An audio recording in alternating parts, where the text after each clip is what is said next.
Work was brutal that day. My feet ached, shoulders knotted, brain fried from back-to-back meetings. All I wanted was to melt into my couch, maybe scroll X and disassociate for a few hours. But then my phone buzzed. Screen lit up, Uncle Gabe. Weird. He doesn't text. He's more the birthday calls and dad jokes kind of guy. Curious, I unlocked it. "You need to see this, Danny." "I'm sorry." My stomach dipped. Just 2 lines, but my gut knew something was off. I tapped the video file attached. There she was. Lena, my younger sister, 26, smug as hell, reclined on a lawn chair in my parents' backyard, the same yard I grew up in.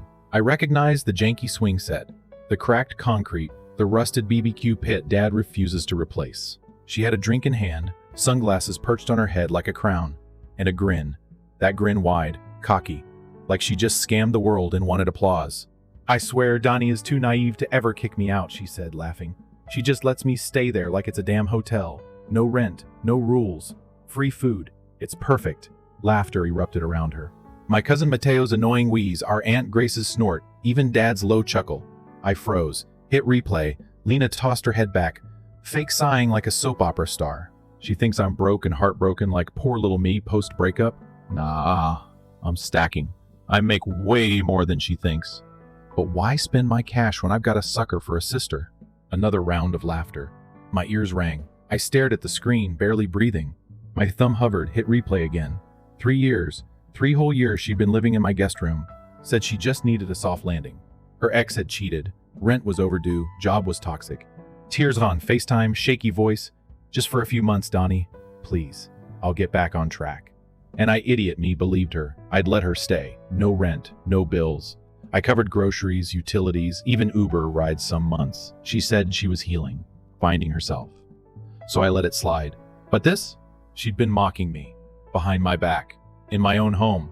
I didn't cry. I didn't rage. I just sat there, jaw clenched, heart thudding like it was trying to warn me all along. I texted Uncle Gabe back, "Thanks.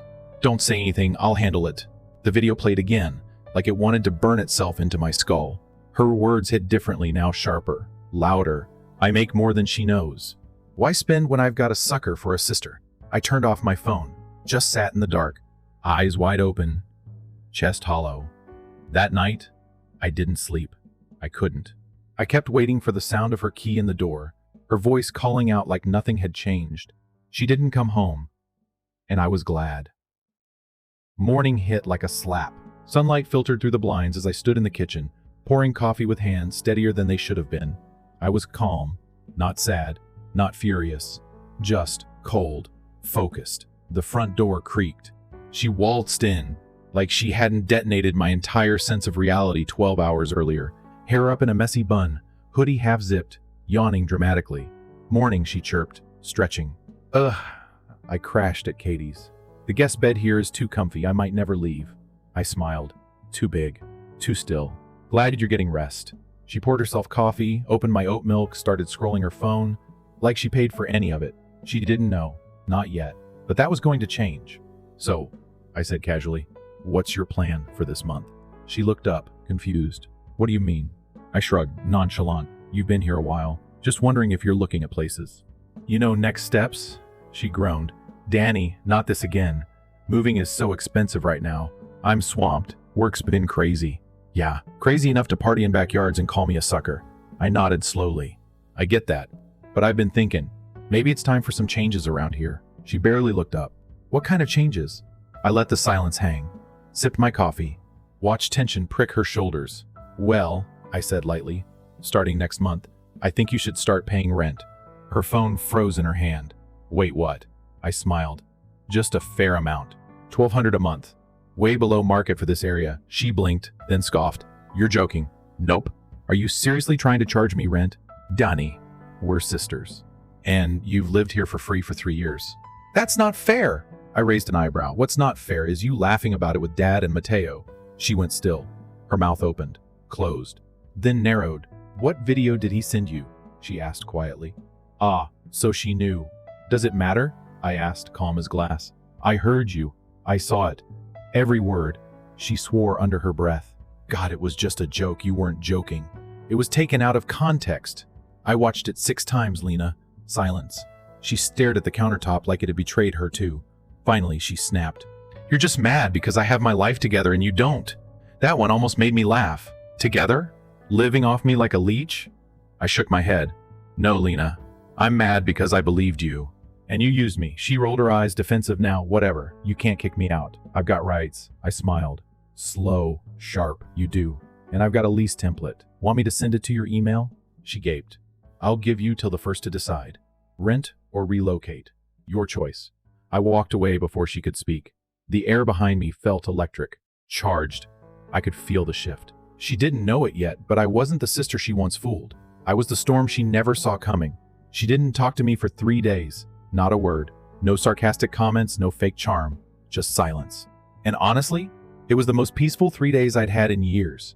She slinked around like a cat that got caught knocking over a vase but refused to admit it. Doors closing quietly instead of slamming. TV volume at a whisper. Dishes mysteriously washed for once. Guilt? Maybe. Panic? Definitely. But I didn't press. I wanted her to stew in it. The thing about people like Lena, they only feel consequences when silence screams louder than words. On the 4th day, she finally cracked. It was late, nearly midnight, and I was curled up on the couch with a throw blanket and half a glass of wine when I heard her pacing in the hallway, like a storm trying to decide whether to hit or pass. Then, suddenly, she was there, arms crossed, standing like a stubborn teenager caught sneaking in after curfew. "Can we talk?" she asked, her voice tight. I muted the TV, didn't look up. Sure. She walked in but didn't sit. "Look, I said some stuff I shouldn't have. That video? I didn't mean it the way it sounded." I finally looked at her, calm. "You meant every word." "No." It was. Exaggerated. We were drinking, joking. I was just venting. I raised an eyebrow. "You called me a sucker. Said I was too naive to ever kick you out. That you were making more than I knew while living here for free." "That's not venting, Lena. That's confessing." Her face hardened, then softened just as fast. She changed her tone, leaning into something gentler. "You've always been the responsible one. You know that. I'm not good with, stability. I get overwhelmed. I wasn't trying to take advantage of you." I almost laughed. Her shifting tactics were textbook. Blame the stress, play the victim, lean on our history. I could see the panic in her eyes, though she knew the free ride was coming to an end, and she didn't have a plan B. "I'm not angry," I said, and that surprised her. "I'm just done being taken for granted." She didn't respond right away, just chewed on her bottom lip like it had answers. I don't have the money for rent right now," she said finally, trying to sound small. "You bought concert tickets last week. VIP ones. I saw the email," I replied flatly. She flinched. Caught. "That was before you got exposed?" I finished. "Yeah, I figured." Her shoulders slumped. "So what now? You want me to sign some official lease and pretend I'm just another renter?" "No," I said, setting my wine glass down and standing. "I already sent it. Check your inbox." Her eyes widened. "You're serious?" "Completely. Rent starts the 1st. $1,200. If you don't want to stay, that's fine too, but I'm not your fallback anymore." She scoffed, turning away. "Wow, okay. I see how it is. Just toss your own sister out like trash." I walked past her to the hallway, pausing long enough to say, "Trash wouldn't have lasted 3 years under my roof." I didn't wait for a reply. She stayed up late that night. I could hear her through the walls' phone calls, fast footsteps, the unmistakable sound of someone realizing the floor was crumbling under them. But she didn't bring it up again. Not to me. The days that followed were quiet, like we were both waiting for something to snap. She'd disappear for hours, come home with fast food bags and a blank stare. I didn't ask where she was going. I didn't care. I was already drafting the next steps in my head. See, it wasn't about the money anymore. It was the principle, the disrespect. The way she smiled while mocking me in that video like I was some idiot handing out free housing to a con artist in a hoodie. I'd been kind. She'd taken it as weakness. She thought I'd never do anything about it. That was her mistake. When the 1st of the month came, she didn't pay. Of course she didn't. I waited until noon, then I sent the warning. Email, text, formal notice. Rent was due today. You have 48 hours to submit payment, or a 14-day notice to vacate will be filed. She didn't respond. Not a got it, not a thumbs up emoji, just silence. That evening, she walked in like nothing happened, dropped her bag on the floor, and went straight to the fridge. "You want anything from the Thai place?" she asked, like we hadn't crossed the point of no return. "No," I said, not even looking up. "I'm good." She ordered, ate, and then vanished into her room, slamming the door behind her. That was the last straw. The next morning, I filed the paperwork, printed it, signed it, delivered it to her door with a sticky note that read, 14 days. No more games, no more warnings. If she wanted to ignore me, she could do it while packing. The thing about Lena, she never believed consequences were real. She thought charm and time would fix everything, but not this time. I had made peace with being the villain in her version of the story. I'd rather be the villain than the fool. When she saw the notice, she went quiet again. No dramatic outburst, no guilt trip monologue, just a locked door and barely audible footsteps. I imagined her calling every friend she'd ghosted over the years, burning through favors she hadn't earned. And honestly, that wasn't my problem. She had options. I just wasn't going to be one of them anymore. The next 3 days were a strange blur. I went to work, came home, cooked for one. The house was cleaner, quieter, lighter, like it was exhaling after years of tension. On day 4, she finally spoke again. I was folding laundry when she appeared in the doorway, arms limp at her sides. "So, what if I do move out?" she asked. Not defiant, just tired. "Then I'll wish you the best," I replied, folding a towel neatly. "No hard feelings?" she asked, voice uncertain. "I think we're way past no feelings at all," I said. "But I'm not angry anymore. Just done." She nodded slowly, looking around like she was seeing the place for the first time. "I didn't mean to ruin things between us," she said. I looked at her, really looked at her. "You didn't ruin it, Lena. You just showed me it was never what I thought it was." She swallowed hard, eyes shiny. "Okay," she whispered. "I'll figure it out." "Good," I said softly, and I meant it. I didn't want revenge anymore. I wanted peace. She turned and left the room. And this time, I didn't follow. She didn't leave right away, but I could feel the shift. Her presence changed, like she was already halfway gone. Boxes started appearing, first one in the hallway, then another by the front door. She didn't say much, and I didn't ask. It was like both of us silently agreed to let the clock run out without dragging the past across the finish line. For the first time in years, the tension between us wasn't sharp or angry, just quiet, hollow. She moved slower those days, like the weight of everything she'd ignored had finally landed on her shoulders all at once. I caught glimpses of her pacing the living room, phone pressed to her ear, whispering in frustrated tones. Her voice didn't carry the usual confidence. It cracked around the edges, the way it does when the walls you leaned on finally start crumbling. I didn't eavesdrop, I didn't need to. She was trying to fix it, scramble for a lifeline, call in favors she'd never bothered to earn. But most people only answer the phone when they feel valued, not used. And I had a feeling her call log wasn't getting shorter. One night, I came home from work and found her sitting in the dark on the couch, knees pulled up, hoodie zipped all the way. She looked younger somehow, smaller than the sister who once mocked me in my own kitchen. She didn't say anything as I walked past her, just sat there, staring at nothing like she was waiting for some divine do-over. I should have felt vindicated, but I didn't.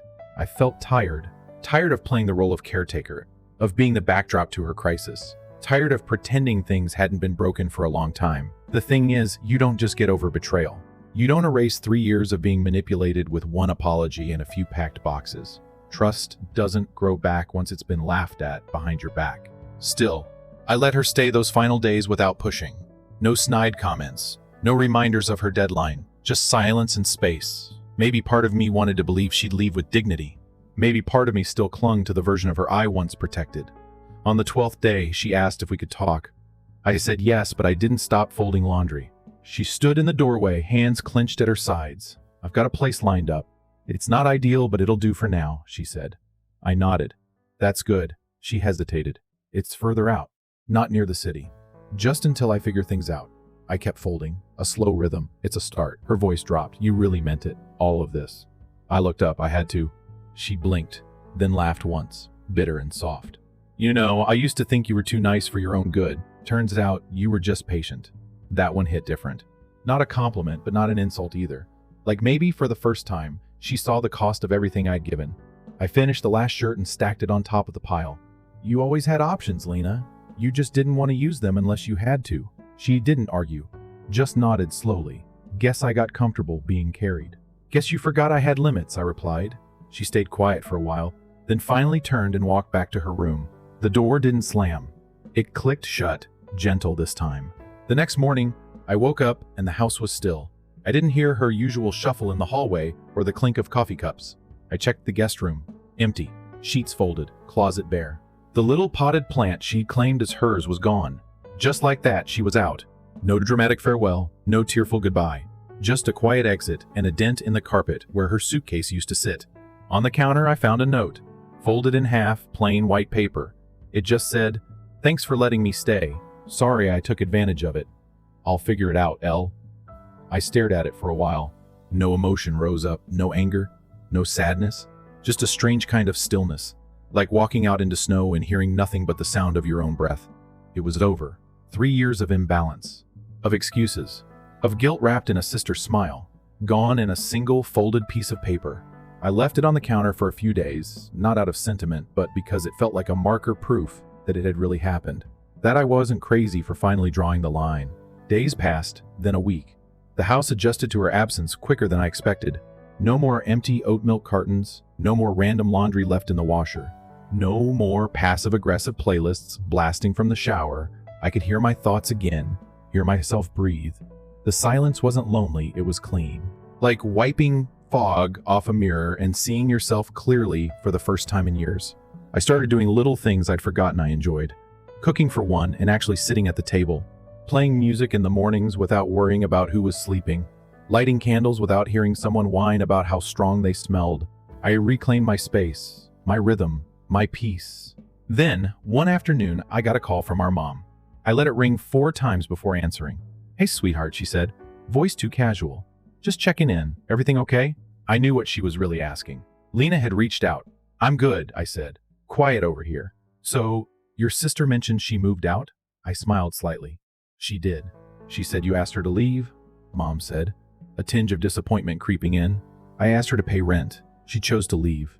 There was a pause. "She's going through a lot, you know. Maybe this wasn't the time to push her out." I leaned against the counter, gripping the phone a little tighter. "Mom." She wasn't pushed. She made choices, I made boundaries. That's not the same thing. Another pause. Longer. "She said you embarrassed her, made her feel like she wasn't wanted." I bit down a laugh. Of course Lena spun it like that. "Did she also mention the video where she called me a fool for letting her live here for free? Or the part where she bragged about making more money while I covered her groceries?" Silence.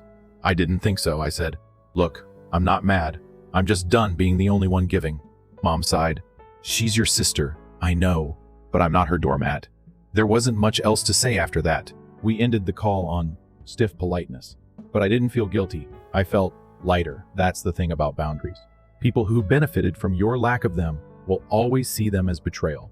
But they're not. They're protection. A week later, I saw Lena's name pop up on my phone. Not a call, just a message. "I found a place. Tiny, ugly, but it's mine. Thanks for forcing me to grow up." I won't forget it. I stared at it for a long moment. My thumb hovered over the keyboard. Then I typed back, "Good. I meant what I said. I hope you figured out. No emojis, no jokes, just truth." She didn't reply. And that was fine. She didn't need to. She had her own keys now. And I had my house back.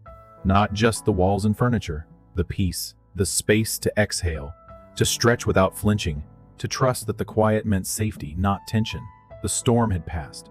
And for once, it didn't take me with it. Life didn't immediately get easier after she left. In fact, for a while, things got messier in a different way. Quieter, sure, but not calmer. It's funny how peace doesn't just arrive like a package at your door. You have to earn it, sit with it, let it settle before it feels real. I kept waiting for the other shoe to drop, and in a way, it did, but not from Lena. It came from the rest of the family. The ones who hadn't seen a single grocery bill or paid a cent toward keeping her lights on. Word travels fast when guilt wants a new target. I got my first passive-aggressive message from Aunt Clara 3 days after Lena moved out. It was wrapped in concern, coded in judgment. "Hope everything's okay. Heard you kicked your sister out. That must have been hard for both of you." I stared at it, thumb hovering over the reply, then locked my phone and walked away. I didn't owe anyone an explanation. Not after 3 years of holding things together in silence. But of course, silence never stays quiet when gossip fills the gaps. Then came the calls. Uncle Rob asking if I was mad about something else, and just took it out on Lena. My cousin Mateo, yes, the same Mateo who laughed in that backyard video, sending a voice note acting confused, like he hadn't been in the background cackling while she trashed me. They all suddenly had opinions about my boundaries, as if my home was some communal experiment in forgiveness and unpaid rent. I kept my responses short, polite, firm. I wasn't playing defense anymore. Let them think what they wanted. The people who matter don't need a play-by-play. And the ones demanding one, they were never really on my side to begin with. A few even tried to say Lena was just going through it, as if that phrase was a coupon you could exchange for unlimited grace. But here's the thing. Struggle doesn't excuse manipulation. It doesn't erase mocking someone who helped you, or treating kindness like currency you're entitled to spend without ever paying back. If they couldn't see that, I wasn't going to convince them. Still, it stung. Even if I knew better, part of me wanted at least one person to say, "You did the right thing." That validation we all claim we don't need, but secretly crave. I didn't get it. Not from them, anyway. But about 2 weeks after Lena left, I ran into someone unexpected at the corner store. Jasmine. We'd been friends in college, drifted apart when life got loud. But there she was, hair tied up, hoodie on, holding a bag of lemons like it was a mission.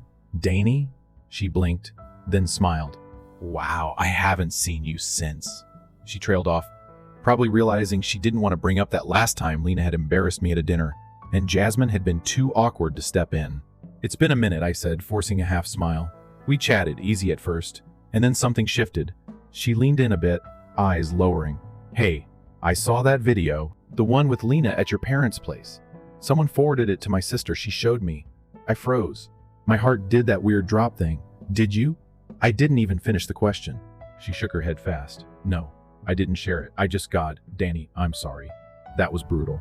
I let out a slow breath. "Yeah, it was." She looked at me, softer now. "You didn't deserve that, none of it." I nodded. "I know." We talked for a few more minutes, and when I left, I felt lighter than I had in weeks, because for the first time, someone who saw it didn't try to excuse it. She just acknowledged the truth. And sometimes, that's all we need. Not a solution, just someone who sees things clearly. Meanwhile, Lena's texts trickled in like slow drips from a leaky faucet. Not often, not emotional, just little check-ins. "Started a new job. It's fine. That cheap apartment has ants. I'm dealing with it. Got a space heater. Winter sucks." I didn't always reply, but I read them. Each one felt like a quiet admission that maybe she was starting to understand that real life costs something, that your choices do echo. I didn't need her to say sorry every time. I just needed her to stop pretending she was owed the world for existing in it. But not all her messages were neutral. One night, she sent a photo. A cheap, tiny Christmas tree in the corner of her new place. The caption just read, "It's not much, but I decorated it myself. First time in years." I stared at it longer than I expected. The ornaments were mismatched, the lights crooked, but it felt real, like she'd stopped waiting for someone to rescue her and finally stood up on her own. I didn't reply. I didn't need to. A few days later, I got a knock on the door. I opened it expecting a package, but it was Uncle Gabe, the only one who'd kept his mouth shut through all of this. The one who sent me that video in the first place. He stepped inside without asking, like he used to when I was a kid, dropping his keys in the bowl like it was still his house. "You look better," he said simply. "More grounded." "I feel better," I said. He sat on the couch, eyeing the empty space where Lena's boxes used to live. "So, she's out?" "She's on her own," I corrected. "Good," he nodded. "She needed that. You needed that." I poured us coffee, something steady about the act, and we talked. Really talked. About how long I'd been holding everything in. About how he saw the cracks before I did. And when I finally asked him why he sent me the video, he looked me dead in the eyes and said, "Because I knew you'd keep giving until there was nothing left of you." And I couldn't watch that happen again. I didn't know what to say. So I just nodded, and we sat in silence. Comfortable this time. When he left, I stood at the door a while, looking out at the street. It was getting colder. The kind of chill that wraps around your ribs and reminds you that endings are never warm, but they are clean. And sometimes that's what we need. Not fireworks. Not closure wrapped in a bow. Just the space to move forward without dragging weight that was never yours to carry. That night, I looked around the house. It was quiet. Mine. I lit a candle, the strong lavender one Lena used to complain about, and let it burn for hours. No one stopped me. No one rolled their eyes. And that smell? That smell was freedom. The days blurred into each other after that. It wasn't dramatic or exciting, just simple and quiet, which was exactly what I needed. I went to work, came home, cooked meals that stayed untouched until I was ready to eat them. The house no longer felt like a place I had to retreat into. It felt like something I had rebuilt from the inside out. Even the air was different, lighter. I rearranged the living room one weekend just because I could. Shifted the couch to the window, moved a plant that had been dying in the shadows. I bought a new coffee table, something clean and minimal that made the space feel fresh. It wasn't about furniture. It was about reclaiming a space that had slowly stopped feeling like mine. while I was too distracted to notice. Around that time, Lena's updates slowed. Once every 2 weeks maybe, and even then, it was just one-line status reports. I got a raise. The heater works now. Found a second-hand dresser. The tone changed though. Less edge, less performance. Just facts. Small facts that hinted at growth. I didn't always reply. Sometimes I just read and nod to myself, like I was listening through a closed door. I didn't want to let her back in too quickly, but I also didn't need to hold the door shut forever. Still, I wasn't expecting her to show up again, not in person. When the knock came on a Sunday morning, I thought it was the neighbor returning the hedge clippers.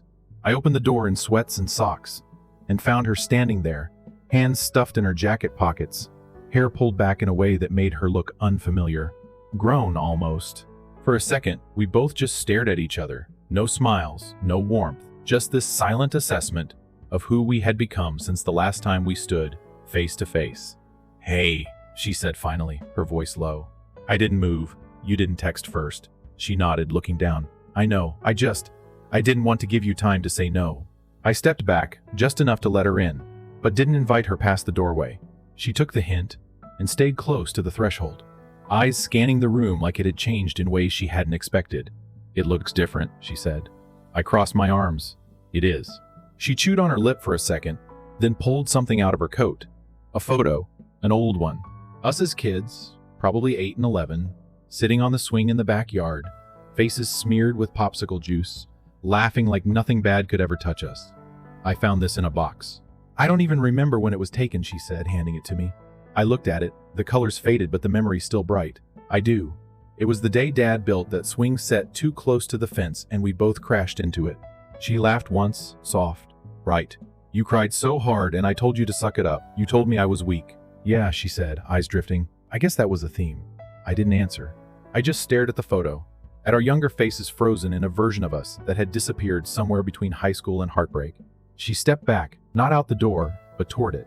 "I didn't come here to make you feel bad," she said. "I just wanted you to know I'm okay. Not perfect, but figuring it out. And I know I owe you more than an apology, but I also know you don't owe me anything at all."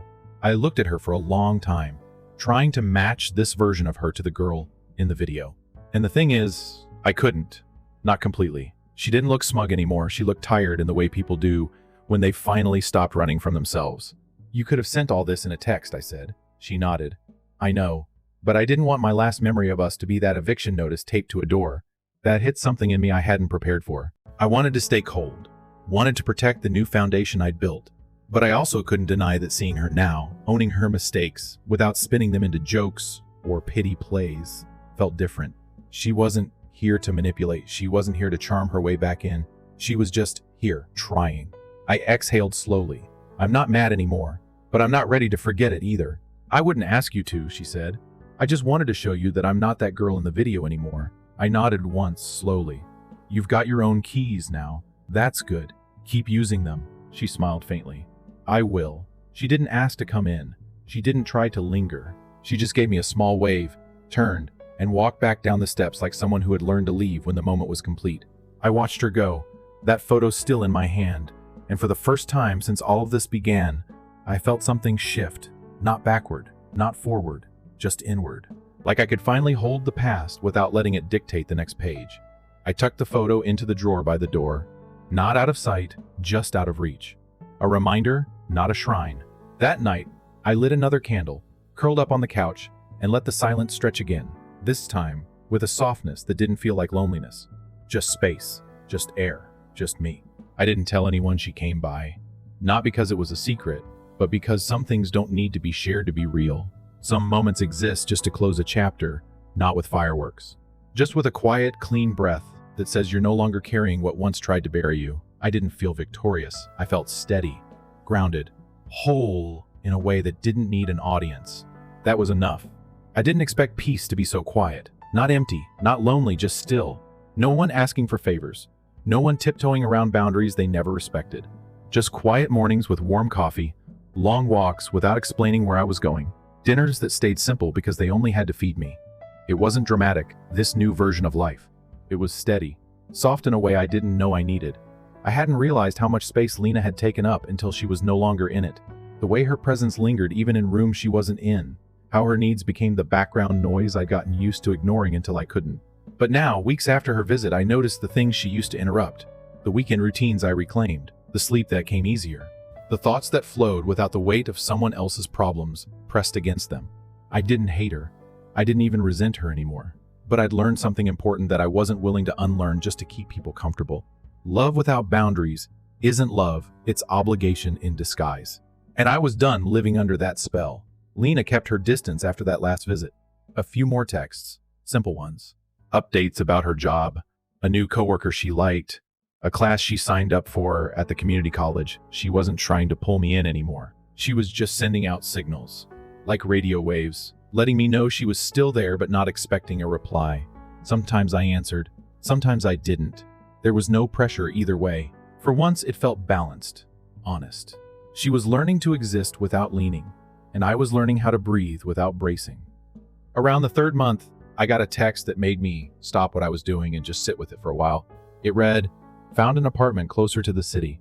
It's small but has light." I signed the lease on my own. First time I've done that. It felt like winning. I stared at the message, reread it 3 times, then smiled without realizing. Because that right there was the moment I'd been waiting for, not for her to say thank you, not even for an apology, but for her to finally stand on her own and feel the ground steady beneath her. She didn't owe me anything now, and I didn't owe her rescue. That balance, that mutual space, it was something we'd never had until we were forced to learn it the hard way. A week later, I visited my parents.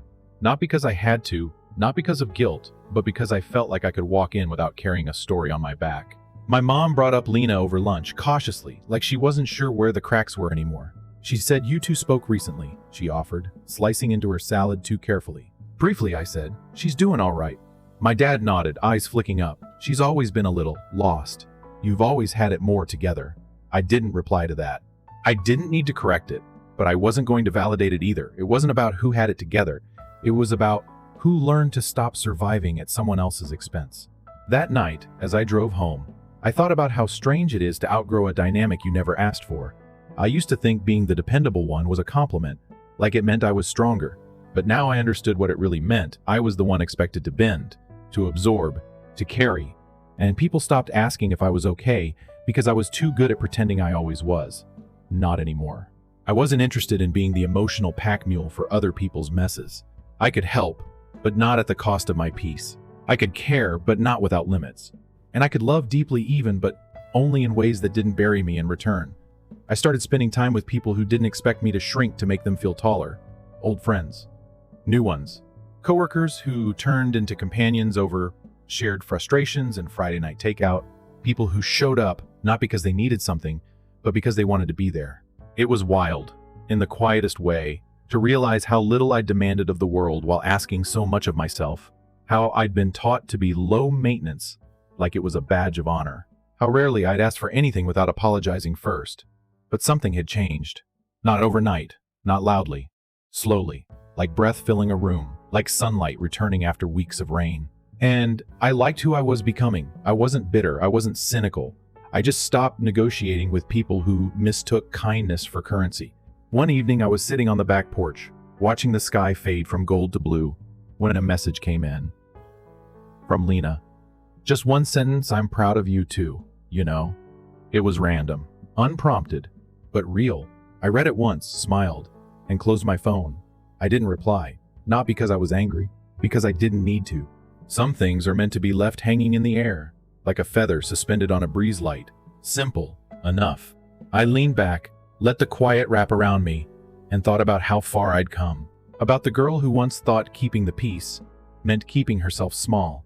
About the sister who used my silence like a cushion until I finally pulled it out from under her. About the version of me who believed setting boundaries was a betrayal when it was really a beginning. I didn't win. There was no scoreboard. No dramatic last scene where I watched her life fall apart in revenge. It wasn't that kind of story. It was better. Because I walked away whole. Because I came home to myself. Because the house was mine again, not just in deed, but in spirit. And for the first time in a long time, I wasn't just surviving, I was living. Really living. That night, I curled into the couch with no noise but my own breathing, no tension hiding in the corners, no footsteps I had to anticipate, just stillness. And me. And that, I realized, was the quietest kind of freedom. The kind no one can take back. The kind you earn, not through revenge or rage, but through release, through choosing yourself over and over again until the world learns how to meet you there. Story 2. With the exception of the refrigerator's soft hum, the flat was quiet. Until now, I had never heard this sound. I was Penelope Hayes, sitting on my old leather couch with my phone in my hands late at night in March 2025. Its edges seemed icy to my fingers, like if they knew something I didn't. An hour ago, Ethan had sent an SMS. I had mentored the 24-year-old junior analyst 3 years prior. I wanted to make sure you saw this before Monday. It only read a video attachment with no context. I hit the play button. The screen came to light with a flicker. My 20-year employer, Michael Reynolds, was standing in the center of the company's yearly staff celebration. He was rumpled in his gray suit. His voice had that distinctive baritone, and a whiskey glass gleamed in his palm. For 20 years, I had evaded responsibility and heard bark instructions. Cut through the commotion, he replied with a smile that split his face. Penelope is such a worthless, dumb ass. We're getting rid of her next month. She won't even anticipate it. There was a ripple effect from the individuals surrounding him, including my coworkers, with whom I had gone out for coffee and worked late hours. Some of them laughed sharply and nervously. Others moved, averting their gazes. Nobody defended me in any way. I gazed at the display. Before I could stop it, the 30-20 clip began to loop. My chest constricted. My throat is starting to burn sharply and acidically. My 20 years with Reynolds and Carter Consulting seemed to fly by. Long evenings, squatting down, spreadsheets. Missed my sister's children's birthdays. Michael would spend his weekends refining reports so he could appear brilliant when he walked into client meetings. I had smoothed over his inebriated tirades at conferences, covered for his errors, and even stood up for him when rumors of his ineptitude became too loud. And this was my prize. A joke spoken in front of a laughing audience. I made myself listen to it again by playing it again. She won't even anticipate it. His conceit was thick and pompous, leaking from every word. It was something hotter that made my hands shake, not dread. Out of the pit of my stomach, something fought its way forward, anger and embarrassment. Then there was a spark underneath it all, clear, icy, and uncompromising resolve. Michael believed that I was too innocent, a devoted puppy, and too stupid to retaliate. He was mistaken, completely incorrect. I wasn't only seeing my betrayal by the time the film played for the third time. I was plotting his downfall. Soon enough, the crowd he had performed for would watch another concert, and I would be the one in the limelight. That night, I didn't get any sleep. The bedroom was a dark cavern.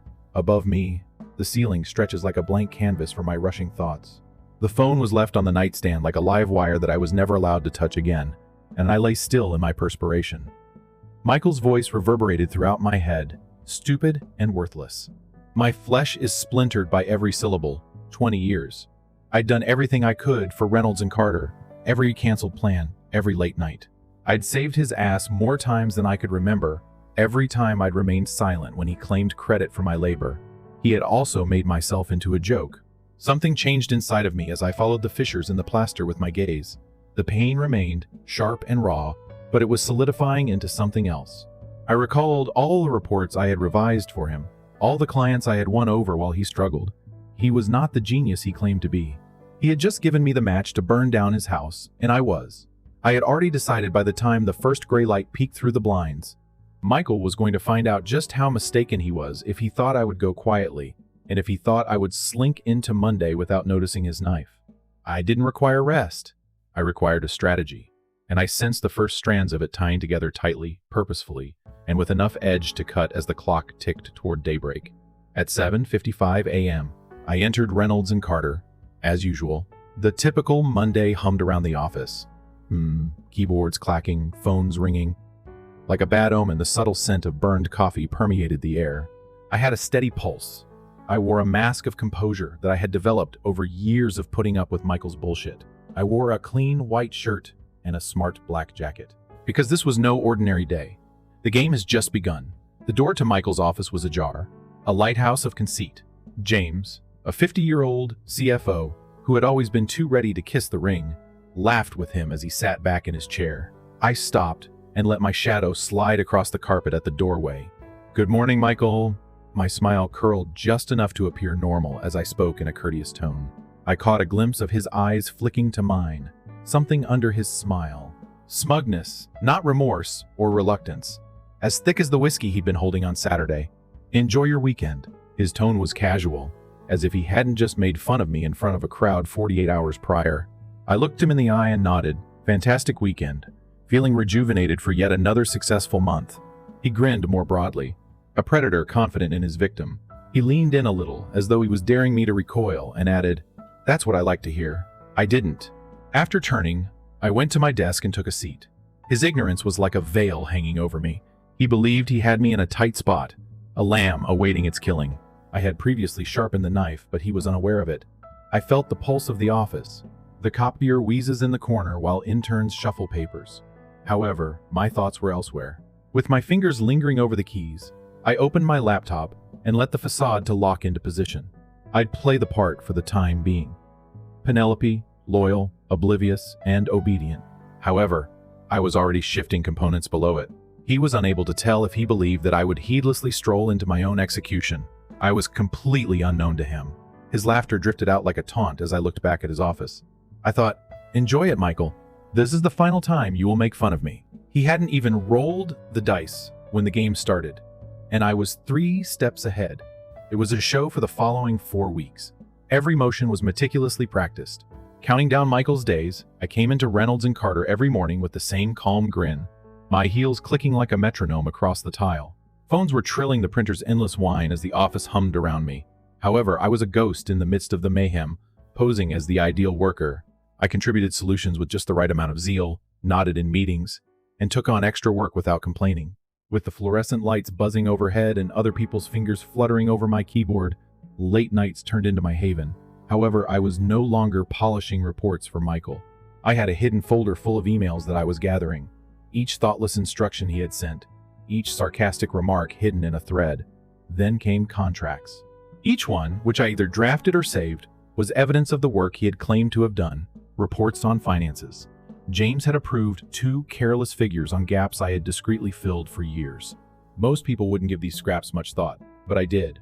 I re-examined everything that lay beneath the surface. To pull Michael down, I was constructing a net, thread by thread. And it wasn't just paper I gathered. I reached out to old clients. The ones who'd stayed loyal to me, not him. Casual calls, a subtle hint. "I'm considering new opportunities." Their responses were immediate. "Eager, Penelope, we'd follow you anywhere." I smiled into the receiver, filing their trust away for later. Then there was the attorney, a sharp-eyed woman named Claire, mid-30s, who met me over coffee downtown. I laid out the groundwork. Severance clauses, non-compete, the legal edges. I could dance along. She nodded, pen-tapping her notepad. "You've got options," she said. "Play this right and he'll feel it where it hurts." I left with her card and a plan taking shape. The final piece clicked when I dialed Pearson Associates, a competitor that had been sniffing around Reynolds and Carter for months. Their VP, a clipped voice named Laura, didn't hesitate. "We've heard about you, Penelope. Let's talk." I hung up, staring at the city lights beyond my window. Michael's whiskey-soaked laugh from that video looped in my mind, fueling every step. I wasn't just leaving. I was taking everything he took for granted with me. Client's credibility, control, 4 weeks of smiling through the lie, and I was ready to pull the first string. The morning of my final day broke gray and heavy, the air thick with a tension only I could feel. I arrived at Reynolds and Carter early, before the sun had fully risen. My laptop bag slung over my shoulder like a weapon. The office was quiet, just the hum of the HVAC and the faint drip of the coffee machine. I settled at my desk, watching the minutes tick toward the endgame across the floor. Michael's office glowed. He was in there laughing with James again, their voices carrying like they owned the world. Oblivious, arrogant. I let my gaze linger, a polite smile fixed on my face, masking the storm brewing beneath. The day crawled forward. Normalcy, a thin veneer over the shift I sensed coming. I answered emails, nodded at coworkers, kept my posture relaxed even as my pulse throbbed with purpose. At 3 p.m., the door to Michael's office swung wider, and Rachel, from air, stepped inside her face, carefully neutral. She didn't glance my way, but I knew. My phone stayed silent, a coiled snake waiting to strike. Then at 3:30, it lit up. "Michael Reynolds, please come to my office." The summons I'd anticipated for weeks. I exhaled slowly, smoothing my blow with steady hands. This wasn't a surprise. It was a stage, and I'd memorized my lines. I stood, feeling the weight of 20 years shift. Not a burden anymore, but a lever. Michael thought he'd catch me off guard. Call me in with some rehearsed speech about budgets and restructuring. He had no idea I was already 3 steps ahead. The trap set and waiting, I crossed the floor, heels clicking. Showtime. I knocked on Michael's door, stepping inside with the same polite smile I'd worn all month. The office smelled of leather and stale ambition. Rachel seated across from him with a company-issued folder in front of her standard air protocol, a scene I'd witnessed from the other side too many times. Michael put on his best fake sympathy. Leaning back in his chair like a king, granting an audience, "Penelope, please have a seat," he said, voice measured, scripted. I sat, folding my hands in my lap, meeting his gaze without a flicker. "We appreciate your dedication to the company over the last 20 years. He began the words hollow as they rolled off his tongue. "But as you know, the industry is evolving and we've had to make some difficult decisions regarding staffing." Rachel stayed silent, her eyes on the folder. "We've decided to restructure your role," he continued, "and unfortunately your position is being phased out." She slid the folder across the table, a severance package wrapped in corporate courtesy. I didn't touch it. "We aim to facilitate a seamless transition," he added, eyeing me. He anticipated tears, wrath, uncertainty, anything to fuel his ego. Instead, I smiled, gentle and steady. "I understand," I said. He blinked, a flash of apprehension crossing his features. "Too simple to clean." He cleared his throat. "We'll need your corporate laptop and access badge by the end of the day. And of course, a non-disclosure agreement detailing operations." I nodded, remaining calm. They wanted me silent, a ghost disappearing without a murmur. Then he leaned forward. The voice falls into a false sense of warmth. "You're talented, Penelope, but I know this must be hard. You'll land on your feet, I'm sure." I cocked my head slightly to make him uneasy. My voice was as calm as glass when I replied, "Oh, I know I will." His moment of comfort was fleeting and misdirected, and then I rose up, grinning the same way, and picked up the folder. I left. I feel as though the burden of 20 years has been lifted. It was my win, not his. I could burn it all down now. As I returned to my desk, I could see that my last hours as an employee were drawing near 5 p.m. I made a deliberate step, archiving every email, project file, and customer contract I came into contact with. As long as I had access, it was all completely lawful. The typical end-of-day conversation filled the office. My coworkers were unaware that I was igniting a fuse. I started a fresh email and sent it to Thomas Bennett, our largest customer and the source of 40% of our income for the last 10 years. After hovering my fingers, I typed, "Hello, Thomas. With my impending resignation from Reynolds and Carter, I wanted to express my gratitude for our collaboration over the years. I will soon be available for consultation. I'd love to talk about how I can help your business even more. If you want to schedule a call, let me know." I sent it. I packed the laptop I would give up, along with pencils and a picture of my niece, smiling and saying goodbye to coworkers. Just another worker heading off at precisely 5 o'clock. The glass doors behind me hissed as I left. I didn't turn around. Michael was unaware of what I had just let loose, but he would soon sense it. My phone was ringing against the nightstand when I woke up the morning after I left. The sound was startling amid my apartment's silence. I looked at the screen. By 10 a.m., I was able to identify the person to whom Reynolds and Carter had tracked 3 missed calls, all from unknown extensions. As the 4th phone rang, I laid back against my pillows and smiled slowly. Daniel believed he could keep this under control, that the repercussions would come a few days later. His conceit was accelerating the clock, and he had miscalculated me once more. By midday, Penelope received a buzzing text from Ethan. "The office is in complete breakdown mode, regardless of what you accomplished. Thomas terminated his agreement. Michael is going crazy." I burst out laughing. The sound reverberated off the exposed walls. The customer I'd emailed on my way out, Thomas Bennett, had seen the warning signs. No stability, no incentive to remain. Penelope. My phone came back to life at 2:30 p.m., this time displaying Michael Reynolds' name. I replied in a cool, almost bored tone. "Hi there?" Through the line came a harsh breath. Then his voice was controlled and tight. "I recently learned about Thomas, Penelope. You reached out," he said. I enjoyed his uneasiness as I allowed the stillness to grow. "Yes, I did." "Just a little quiet," I said. Then he made himself laugh. "It's fragile. Listen, I believe there was a misunderstanding. This was only workplace chit-chat. You are aware of that." My voice was shut off. "It's dangerously late. Michael, the first don't harbor resentment. I simply make wise choices." His chest constricted. There was a slight hiccup that I could really sense over the phone. "Are you employed by another company?" With a hint of desperation, he pressed. I twirled a pen between my fingers and grinned. "How that relates to you is beyond me." I hung up the phone as he swore under his breath, adding a punctuation point to his growing terror. Michael was only starting to comprehend how terrible his error had been, and Thomas had also made a wise choice. I entered Pearson Associates' downtown office that afternoon. The modern glass walls stand in sharp contrast to Reynolds and Carter's antiquated mess. I was welcomed with a hard handshake from the 52-year-old CEO, David Pierce. Behind wire-rimmed glasses, his eyes were sharp. He led me to a conference room and said, "Penelope, the instant I found out you were going, my team was observing. The ship of Michael is sinking." He leaned forward with his elbows resting on the table, while I settled into a leather chair and smiled knowingly. I said, "And you want to exploit that?" He grinned. "I want to win for both of us."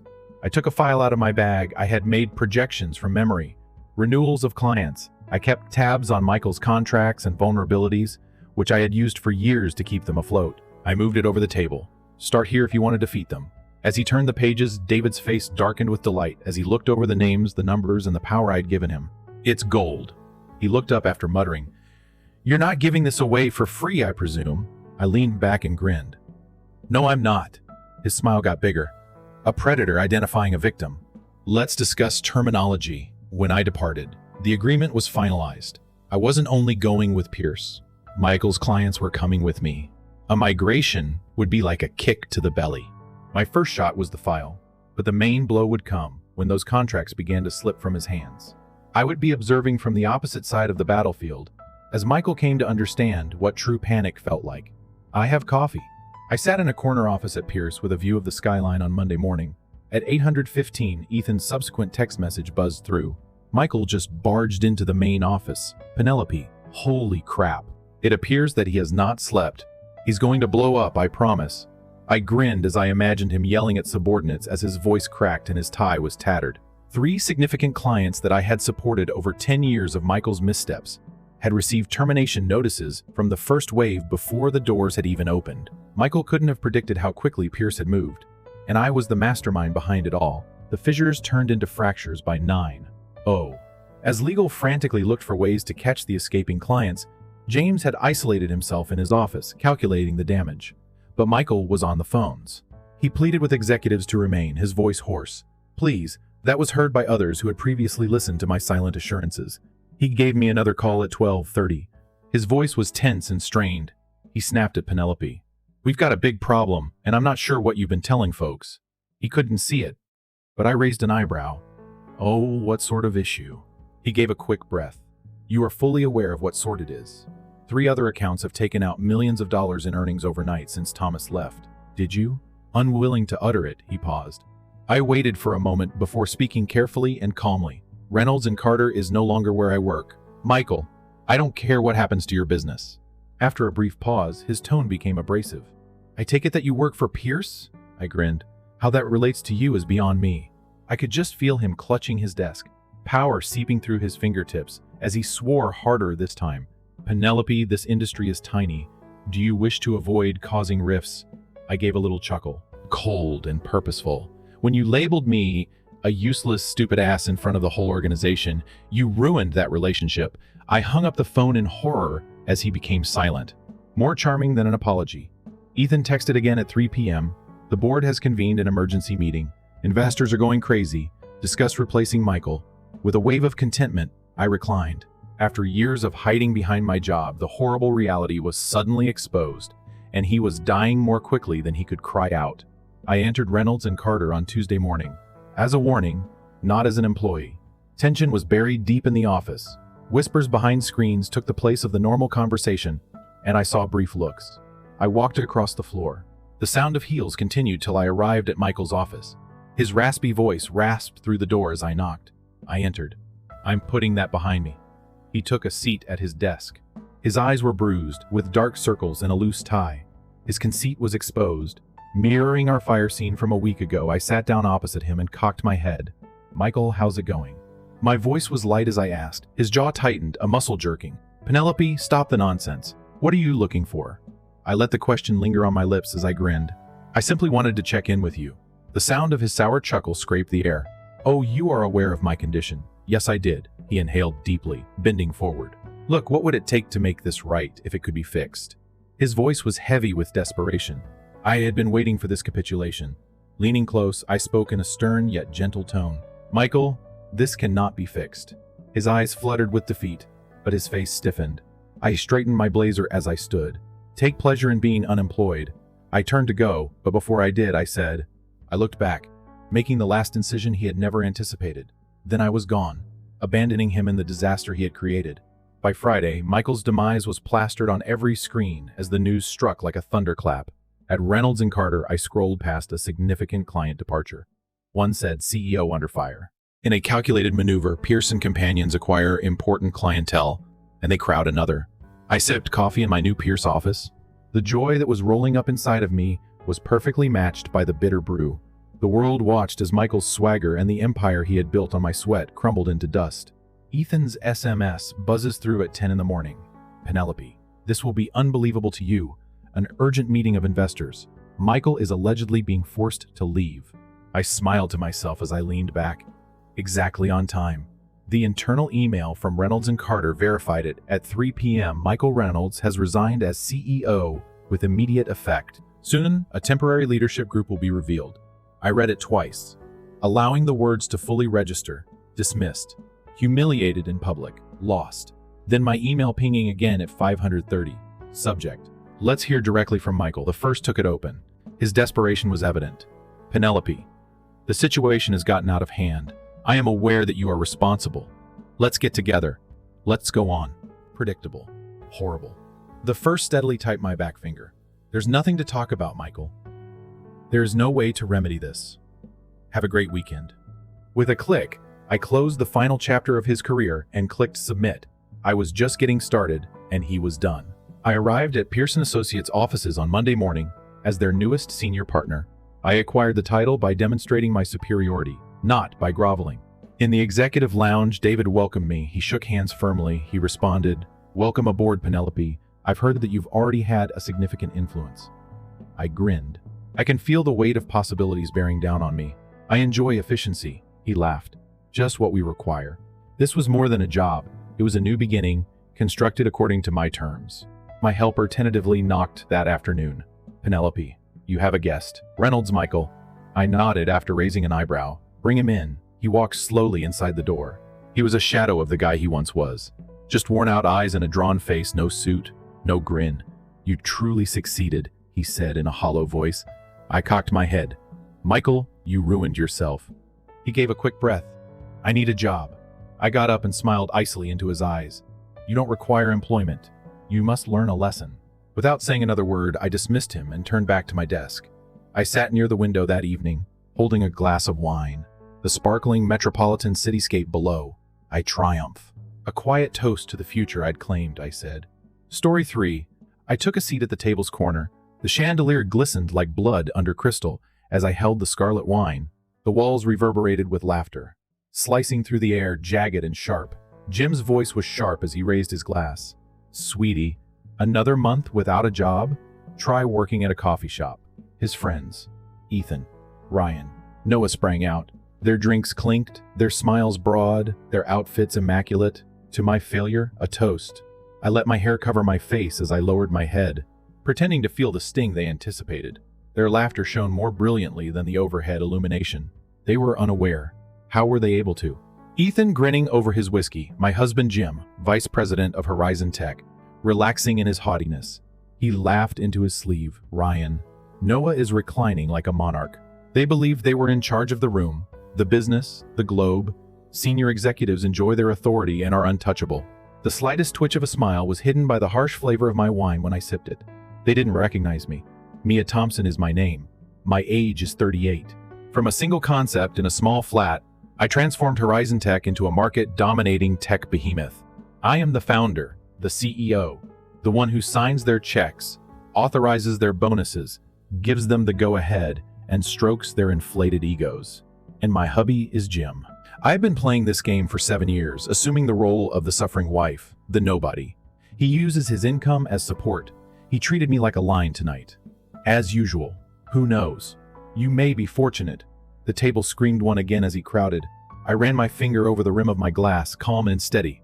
They were unaware of that. Their arrogant little dominion would fall apart in a matter of hours. To take away the contracts they boasted about, they displayed my titles. mine to reroute. They didn't own Horizon Tech. I owned it. It has always been.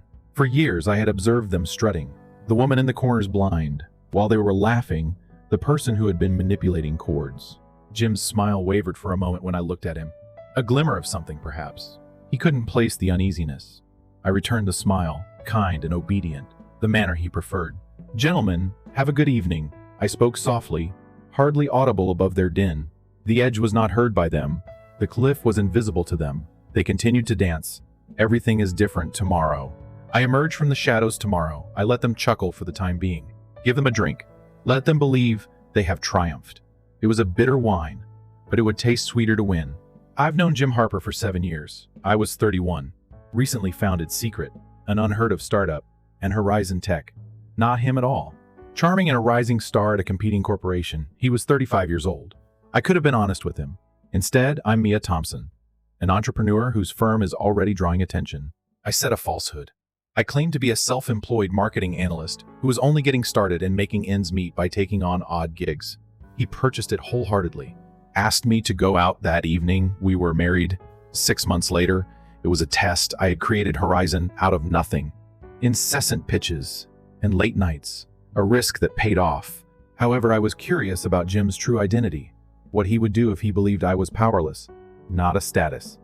I thus drove a beat-up Toyota, leased a small apartment, and dressed modestly. He didn't ask any questions. Initially, he was kind and encouraging. "It will come to you." "Me?" he would say. Put an arm over my shoulders. I softened. Knowing that my company was already surpassing his, I would nod while trying not to smile. That generosity was short-lived. Silently, Horizon blossomed under my true identity. He never made contact with me through shell businesses. I didn't reveal it. Telling him about lost clients and unsuccessful assignments, he began to move. Impatience took the place of encouragement, then sympathy. He would murmur as he scrolled through his phone, hardly looking up. "Freelancing is tough." I would mutter in agreement. Laundry folding in our tiny living room. I was signing multi-million-dollar transactions in my downtown office. I allowed him to believe he was the hero and the earner. He advanced and became VP of Horizon Tech, a position I approved of on false pretenses. He had no suspicion. I saw him transform. I watched the man with the mask come out. The experiment was too successful. He didn't simply feel sorry for me by the time I was 38. He hated me. A wife who lacks desire and a profession, unworthy of his pride. I said nothing, allowing the untruth to spread and allowing him to construct his throne on the sand, because I was aware of something that he was not. I wasn't going to fall. The change was gradual. Over years, it infiltrated slowly and unsightly. Jim flourished on it, on being our story's savior. He was the golden boy of Horizon Tech, at 42, wearing well-tailored clothes and showing off a Rolex that I had indirectly purchased. I remained the fortunate wife and freelancer. He was in favor. Our flat remained small. He enjoyed the story, the lowly monarch. However, the warmth had vanished. When he got home, he would throw his keys on the counter and hardly look at me. I'd say it was a rough day. It wouldn't be clear to you. He'd yell while serving his team dinners and pouring a scotch. Noah, Ryan, and Ethan took center stage. They would congregate at our house or another fancy location. Sharper tongues and all sharp ties. I would sit quietly, his plays prop. Mia continues to pursue her big break. They would chuckle as he said it with a smile. A hyena chorus. I would give a nod, choose my meal, give them the impression that I was ashamed. I was counting every snare and every jab inside. Ethan would add his voice. Retail may be recruiting. Ryan, snort. No, would offer a drink. Jim thought it was fantastic. The power, the spotlight. The performance was at its best tonight. Jim stood court while the wine flowed and the chandelier shined. With sparkling eyes and a loud enough voice, he said, "Coffee shop assistant. Sweetheart, it could be your speed." Ethan slapped the wood as the table exploded. Ryan's drink is suffocating him. Noah's shark-like smile. I played the role by lowering my head and covering my face with my hair. They were unaware of my tighter hold on the glass or the change in air. I brought it up to my mouth, slow, intentional, experiencing its bite. They couldn't see. They boasted about those promotions. They were autographed by me, the spending plans under their authority. I had given them my blessing. Horizon Tech was my machine, my invention. They were cogs too. I had positioned.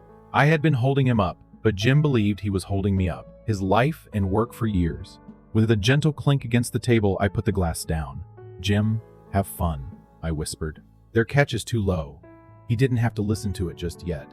The curtain will rise tomorrow. 7 years of his games, his disdain. I had waited and watched. Tonight, let him dig his grave. He celebrated my failure, unaware of the empire that lies beneath me. I grinned. A little secret, the kind he would never see. They continued to laugh, intoxicated by their own sound. I was sitting in the corner, steady, all set. It was the end of the shift. He had ended his reign. Jim's change in behavior served as my cue. His mask had been peeled back by years of ridicule. Suspicion, however, was insufficient. I needed proof, something ironclad, to shatter his world and his cronies with it. I began digging 2 years ago when I was 36.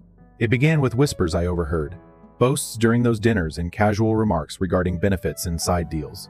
Jim and his crew, Ethan, Ryan, Noah, were sloppy too, comfortable in their power at Horizon Tech. I'd built the company to be a titan, but they were gnawing at its bones. I couldn't let it stand. I hired private investigators. The best money could buy. Discreet, ruthless, invisible. They detailed Jim first, shadowing him to late-night meetings in dimly lit bars, places he'd never take me. Photos came back, him shaking hands with executives from rival firms, passing envelopes under tables. Then Ethan caught at a yacht party funded by Horizon's accounts, grinning with suppliers who'd overcharged us for years. Ryan and Noah followed secret lunches, golf courses, deals whispered over cigars. The evidence piled up a paper trail of greed. I could have framed and hung on my wall, but I didn't stop there. Suspicion had teeth now, and I gave it claws. I installed a surveillance system within Horizon Tech's own infrastructure, an invisible net woven into emails, servers, phone lines. No one noticed. It reported to me, not Jim, though he'd never suspect it. The data flowed. Leaked bid prices to competitors, contracts rigged for kickbacks, company funds siphoned into offshore accounts. One email from Jim to Ethan stood out. "Keep quiet. She's replaceable." About a junior staffer who'd complained of harassment. They'd buried her, like they buried anyone who didn't bow.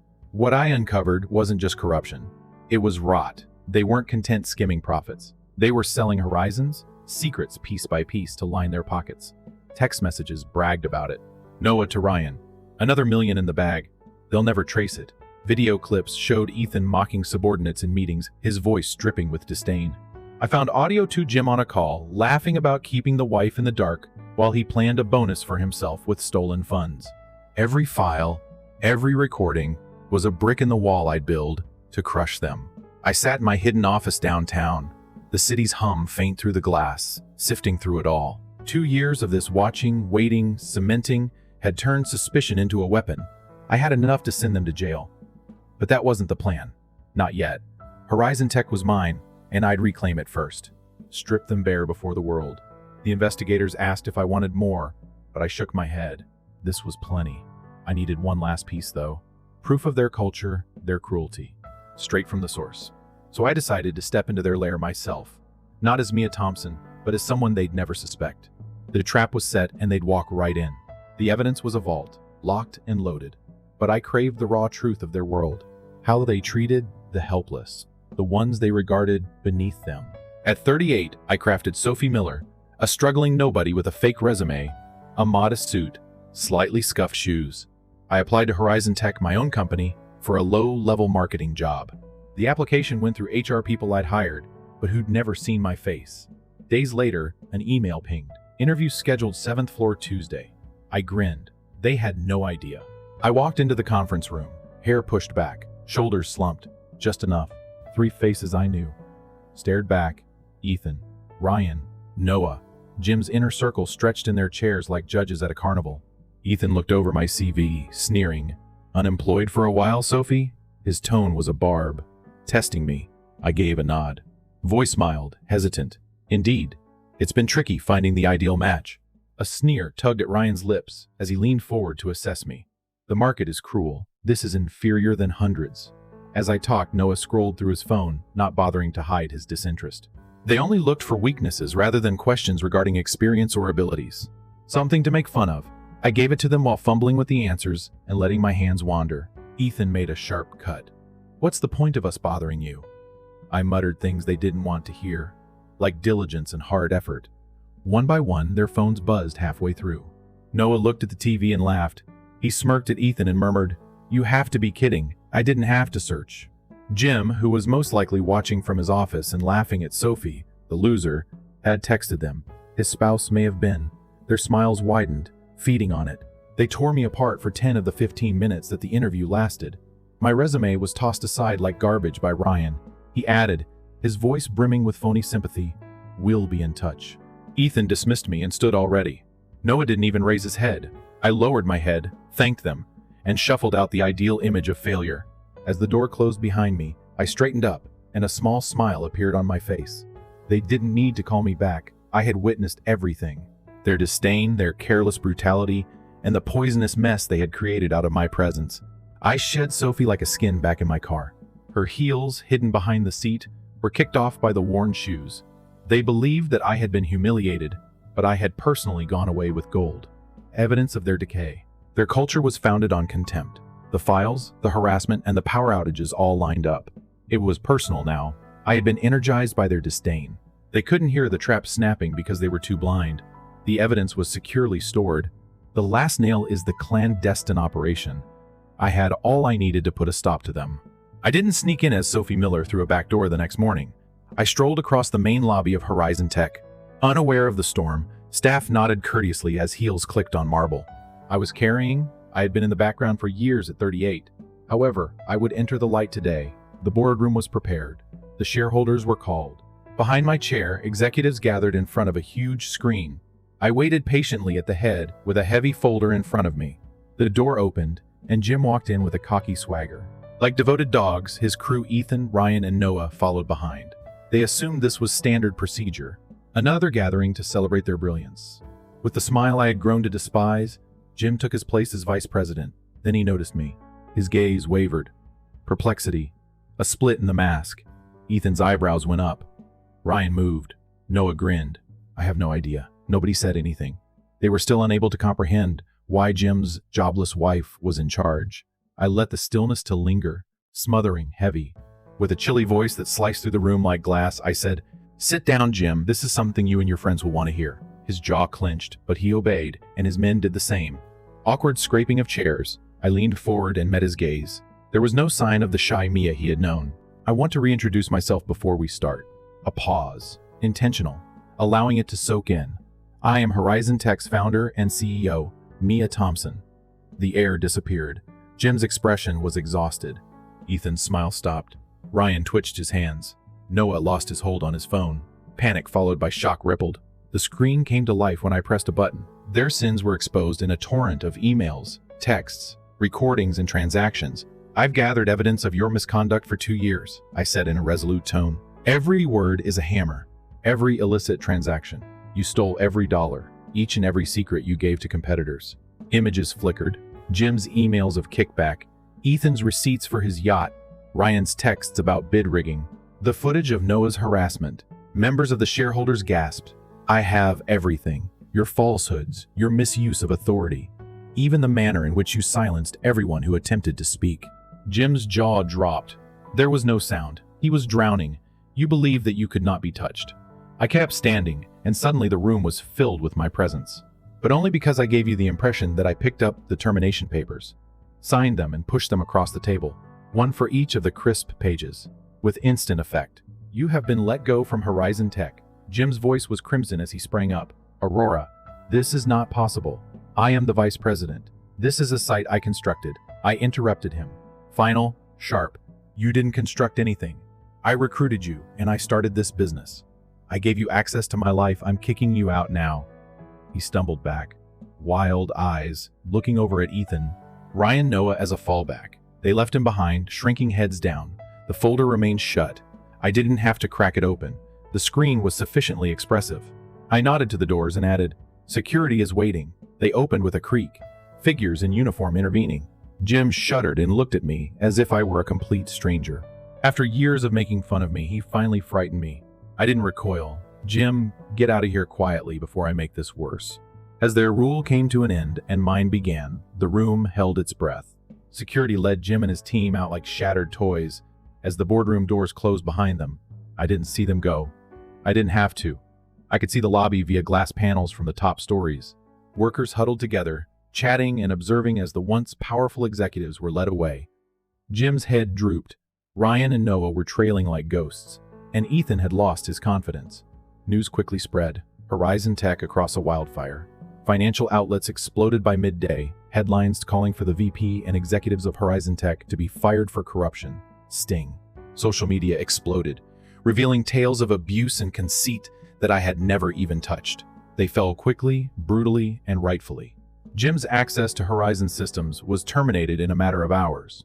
Employees who had formerly feared him packed his workplace into crates. The identical items that have been discarded curbside are in front of Ethan, Ryan, and Noah. The security badges were revoked. Competing companies phoned but chose not to employ.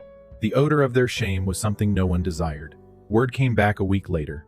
Jim had little left after his wife filed for divorce. The trophy girlfriend of Ethan ran away.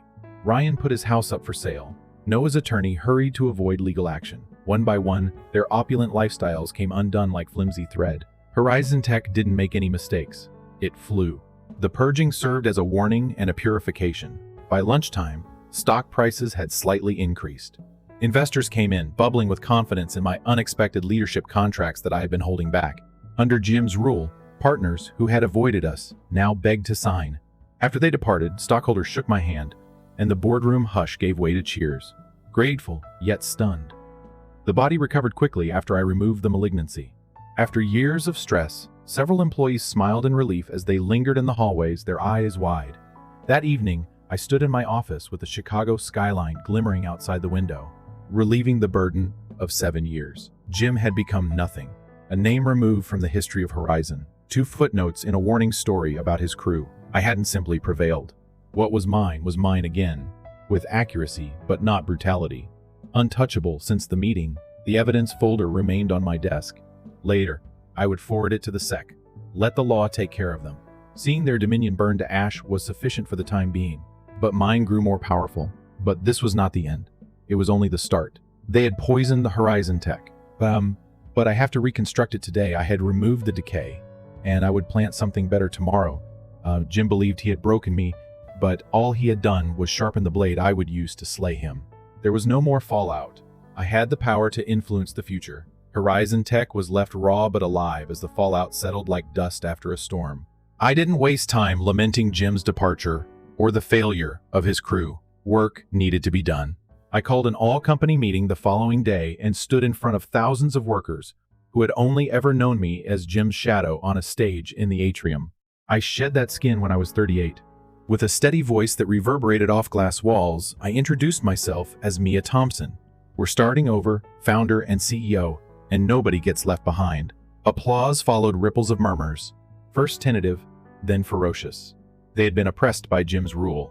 They were able to breathe now. Reconstruction got underway quickly. Every enabler was dismissed by me. Drones in the air that had disregarded harassment. Supervisors who had given Jim's ring a kiss. By midday, their workstations were empty, swapped out for talent I had harmed or scouted. I returned with souls. At the beginning, Kelsey Reed was a 34-year-old software developer. Jim was fired for not attending his drunken team building events. I gave her a call myself. "Are you sure you want me to return?" Over the line, she queried in a cautious tone, "I want more than simply your return. You should be in charge of our AI team," I suggested. A week later, she entered through the front doors. She walked without fear. Others came after them. Jim's forced out 20 previous employees. Click now to be purposefully reinstated. Under my leadership, the culture changed. I created new rules and destroyed the old ones. Openness guidelines and a means for anonymous reporting. Every boss should get ethics training. Backroom dealings are over. No more quiet. I started a mentorship program to match new recruits with veterans, particularly women in technology who had been neglected for too long. Meetings shifted. Just thoughts, no patronizing snickers. The voices rose without fear. I observed Kelsey's crew giggling over a prototype enthusiasm in their eyes as I walked by the break room one afternoon. Horizon Tech was no longer Jim's domain. I owned it.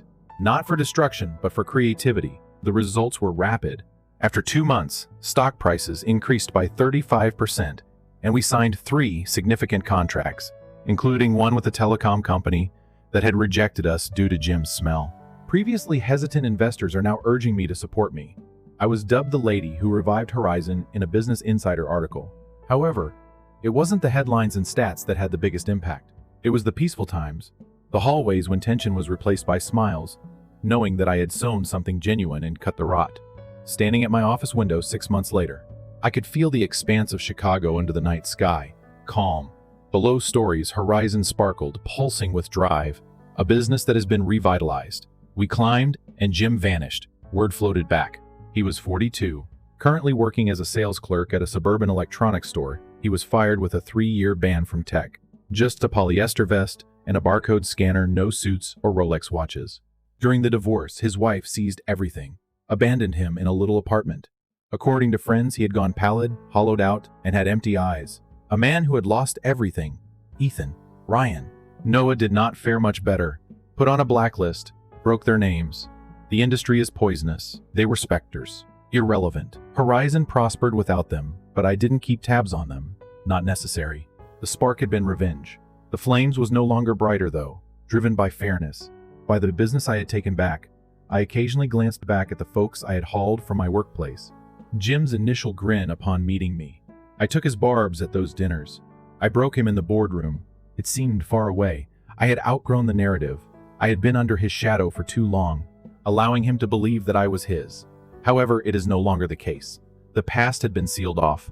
The future was far off. It was demonstrated by Horizon's expansion. We exceeded every objective in collaboration with Kelsey's AI team, a European software company. As the mentorship program expanded, it helped young women rise from obscurity to positions of authority.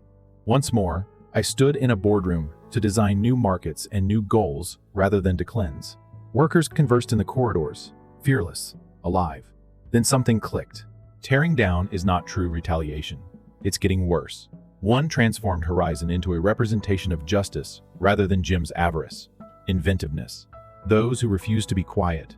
I rested against my window 6 months after the fall. Constantly below Horizon's revenues, the city's pulse reached a record high.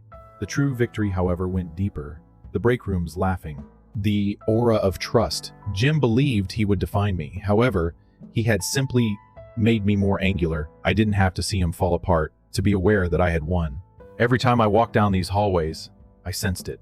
Every contract was signed. I changed all the lives. This was my legacy, my kingdom. And it was only the start. Here's the lesson then.